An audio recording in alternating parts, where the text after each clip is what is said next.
म्हणून आम्ही सर्वांनी काम केलं असेल, पुणेकरांनी वारंवार आमच्यावरती विश्वास ठेवलाय. पुणेकर हे नेहमीच भारतीय जनता पार्टी सोबत उभे राहिलेत. त्यामुळे विधानसभा असो, लोकसभा असो किंवा महापालिकेची निवडणूक असो, सातत्यानं पुणेकर आमच्या सोबतच आहेत. म्हणून मला विश्वास आहे की आम्ही जे काही काम केलं असेल त्या कामाच्या प्रती मला असं वाटतं की कुठेतरी पुणेकरांना माहिती आहे की हे काम करणारी माणसं आहेत, काम करणारा पक्ष आहे, म्हणजे मोदीजींचा पक्ष आहे, देवेंद्रजींचा पक्ष आहे, आणि म्हणून पुणेकर आमच्या सोबत उभे आहेत. आम्ही चांगलं काम केलंय, आम्हाला पुणेकर पुन्हा संधी देते. काही ठिकाणी ईव्हीएम बंद पडल्याच्या घटना घडत आहेत, त्यामुळे गोंधळ निर्माण होतो. नाही, काही काही ठिकाणी आहेत, तर ते मला असं वाटतं की काही ठिकाणी जे सुरू आहे तर त्याच्यात ताबडतोब लगेच दुरुस्ती होते. इथेही होतं, पण 5 मिनिटात संपलं ते. अण्णा, गेल्या 15 दिवसांमध्ये प्रचार आपण पाहिला, अजित पवार विरुद्ध मुरलीधर मोहोळ असाच सामना पाहायला मिळालेला होता. मी पक्ष म्हणून पाहतो, मी माझ्या स्वतःला व्यक्ती म्हणून नाही मी विचार करत.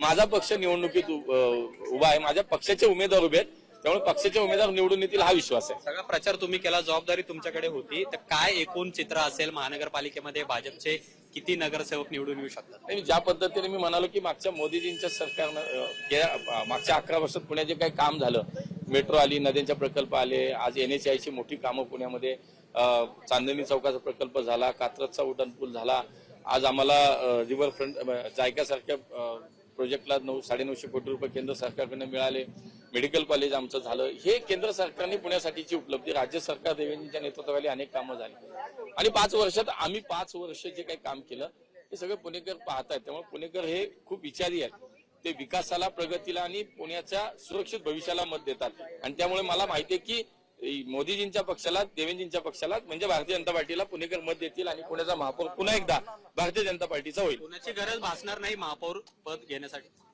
मला असं वाटतं आम्ही स्वबळावर निवडून येणार आहोत, त्यामुळे पुण्याची आम्हाला आवश्यकता नाही. खूप धन्यवाद आमच्याशी बोलल्याबद्दल. कॅमेरामन तुषार नानवरेसह अमोल धर्माधिकारी, लोकशाही मराठी, पुणे.